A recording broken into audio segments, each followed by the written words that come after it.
Thank you so much. Thank you so much, Illinois. Let's hear it for my partner in governance and the best lieutenant governor this state's ever had, Julia Stratton.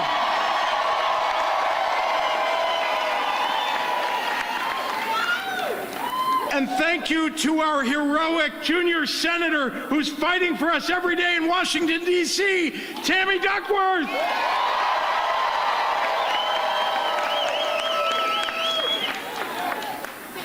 I'm JB Pritzker, and I'm going to beat Donald Trump's candidate for governor, Darren Bailey.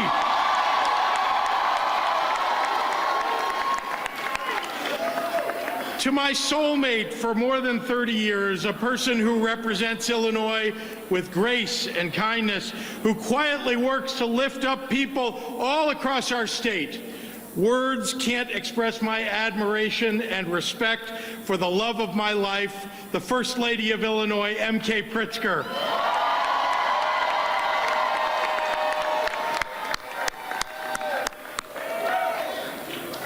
To the best campaign team in the entire nation, led by my campaign manager, Mike Olin, and to all of our volunteers, especially the young people who are registering voters and walking precincts and making phone calls, thank you for fighting for our shared democratic values and helping move our state forward.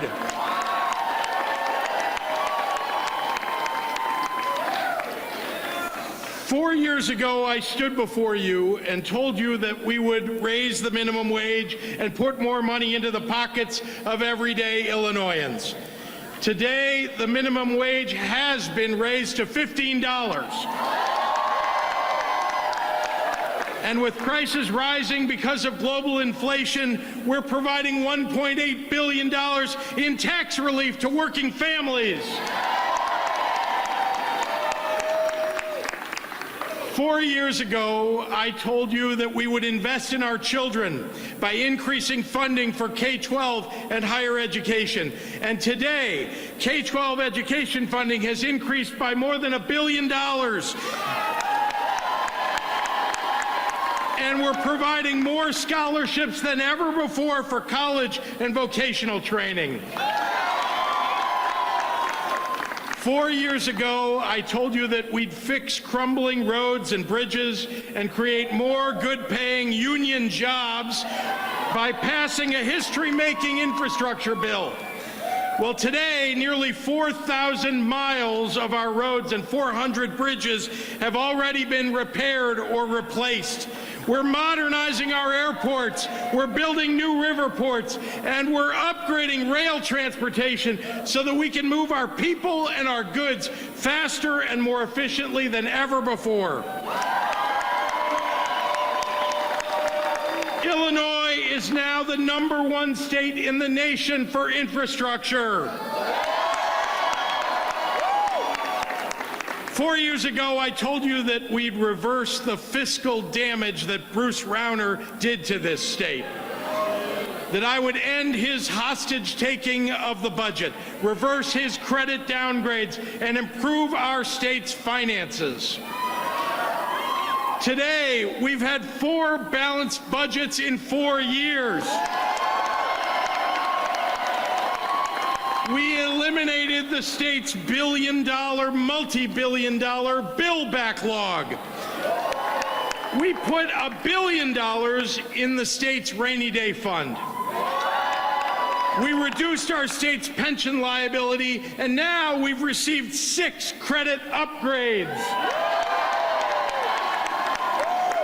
4 years ago, I said that we would support small businesses, make smart investments in technology and innovation, lift up our farmers and our agricultural economy, and provide incentives for companies to create jobs throughout our state.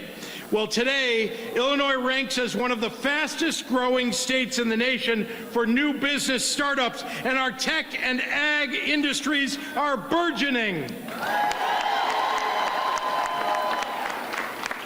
4 years ago, I said that we'd fight climate change aggressively and imminently.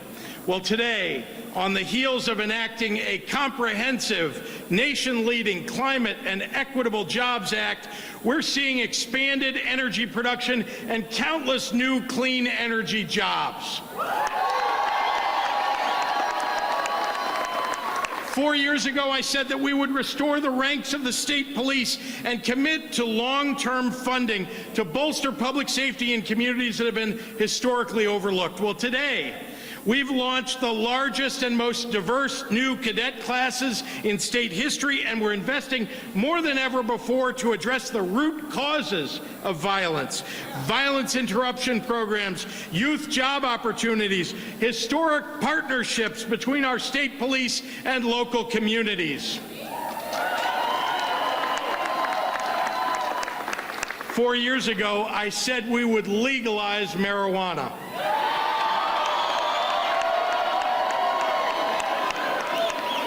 Today, cannabis is safe and legal in Illinois. And we've used the tax revenues generated by it to reinvest in the communities that were hit the hardest in the failed war on drugs. And 4 years ago, Illinois, no one knew that we would face a once-in-a-century pandemic that would threaten our health and safety and economic well-being. But today, we stand as a leader in the Midwest for our handling of the pandemic. Together, we followed the science. We made tough decisions, saving thousands of lives with masks and vaccinations during the deadliest months of the pandemic.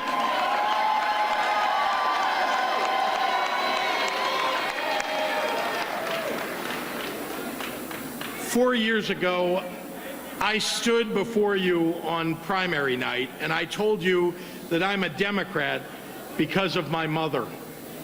She was a woman ahead of her time, an activist for social, economic, and racial justice, marching for reproductive rights, the Equal Rights Amendment, and LGBTQ rights. My mom's been gone for 40 years now. Those of you who have lost a parent at a young age know how cruelly time can steal memories. But the voice of a person we loved and lost is like a favorite old song. Sometimes you forget the lyrics, but you can always remember the melody. And last Friday, when the Supreme Court overturned Roe, I could hear my mother's voice once again. And you know what she said? Hell no.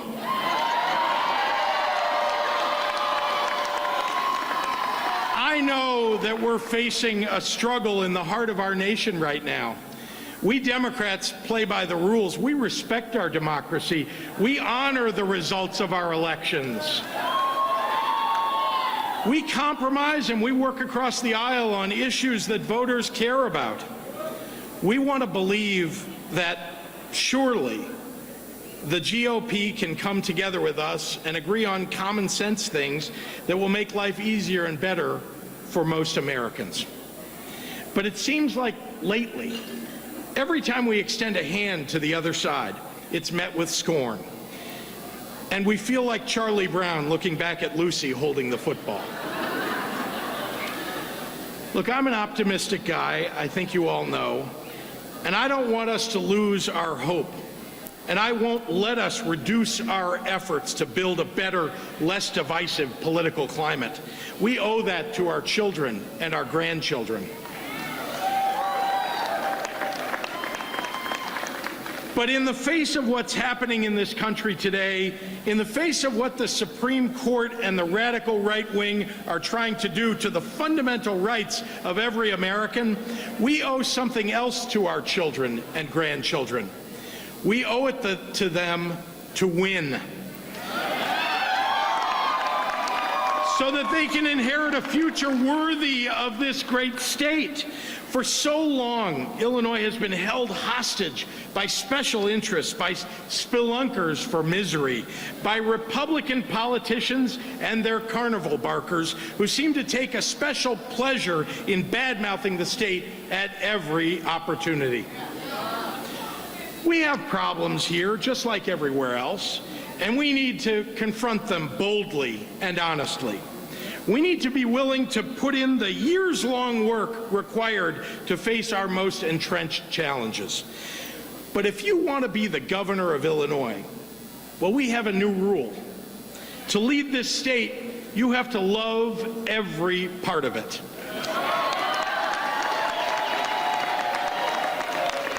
You have to love the streets and neighborhoods of Springfield, a city from which Abraham Lincoln launched his political career. You have to love Morton, the pumpkin capital of the world, and Decatur, the epicenter of some of the most bountiful land on earth. You have to marvel at that breathtaking view of the hills of Little Egypt, driving Route 37 south from Goreville. You can't help but be inspired by the morning sun glinting off the calm and ancient waters of the Cache River. You have to love Macoupin County, where Mother Jones raised hell and organized workers. And Alton, with its steep brick streets, where the Mississippi River bends west to east, where Elijah Lovejoy became a martyr for his unwavering belief in the abolition of slavery and the free press. And yes, Darren Bailey, you have to love Chicago.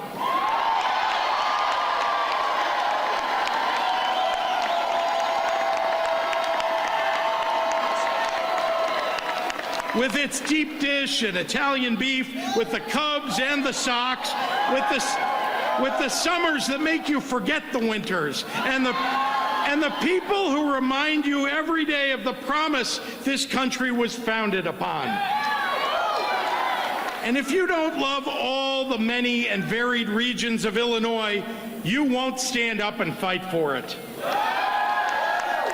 Politicians time and again have tried to divide Illinoisans for political advantage. Too many have been willing to pit one region against another to try to win an election. It's a cheap play that takes little effort. Illinois shouldn't be gamed. Its people are not to be sacrificed for electoral cycles. To take aim at one part of Illinois is to target all Illinoisans. And if you want to be the governor of Illinois, you have to love all 13 million of the people that live here, regardless of how they vote.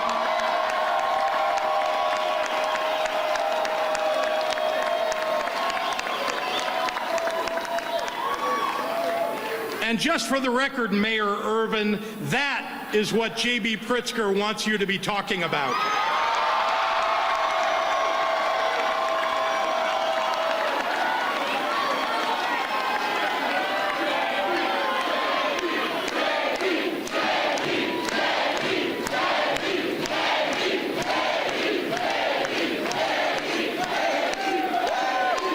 The people of Illinois elected me because they were ready to turn the page on the past, and I owe them nothing less than an unrelenting fight for the future. A few days ago, Donald Trump came to our state, and he did what he does best: spew bile on the ground and hope that it takes root in our soil. And proudly standing by his side was the Republican nominee for governor of Illinois, Darren Bailey.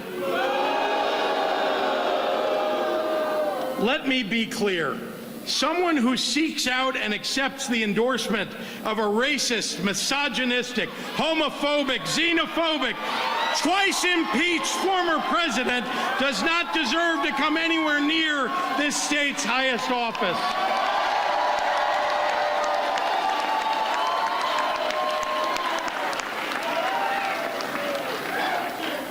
Darren Bailey cannot side with the insurrectionists at the Capitol, assert that the 2020 election was stolen, and say that women and their doctors should be jailed for having an abortion, even in cases of rape and incest, and expect to be handed the keys to the governor's office.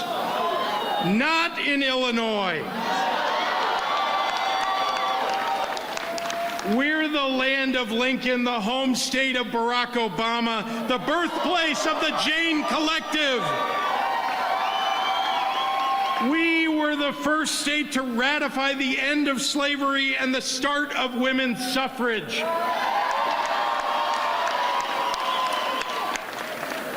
And for those who need reminding, Illinois fought with the Union in the Civil War. Darren Bailey does not represent Illinois values. I believe in this state and our pragmatic, tough, kind, and genuine people. Just like the glaciers thousands of years ago that forged Illinois' rolling prairies and rich farmland, the challenges that we've overcome have made us strong.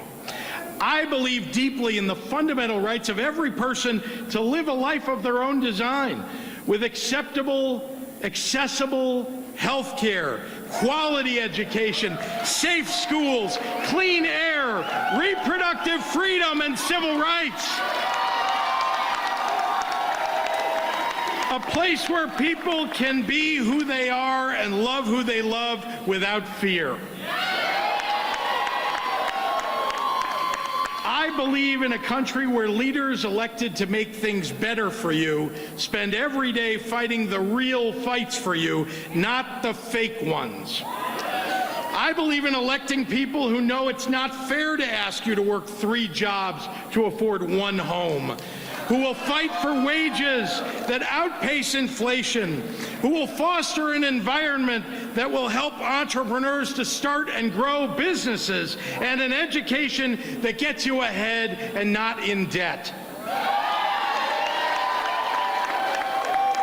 I believe we need to stop electing people who point fingers at whatever group doesn't look like them or sound like them or worship like them, and then blame that group for everything that is going wrong.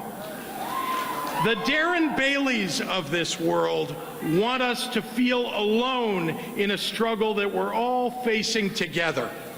They want to distract us into believing that gay marriage, black history, Disney World, and library books are more of a threat to our children than AR-15s and ghost guns.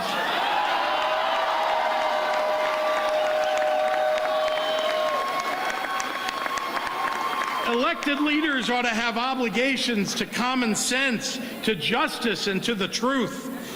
We are not ever going to put the LGBTQ community back into a closet. And we are not going to abandon the rights and freedoms of our black and brown citizens because some GOP ad maker figured out how to spin a melody out of a dog whistle. And here in this state, we are not going back on a woman's right to choose. Abortion is safe and legal in Illinois, and as long as I'm governor, it will remain so. Because in this state, we trust women.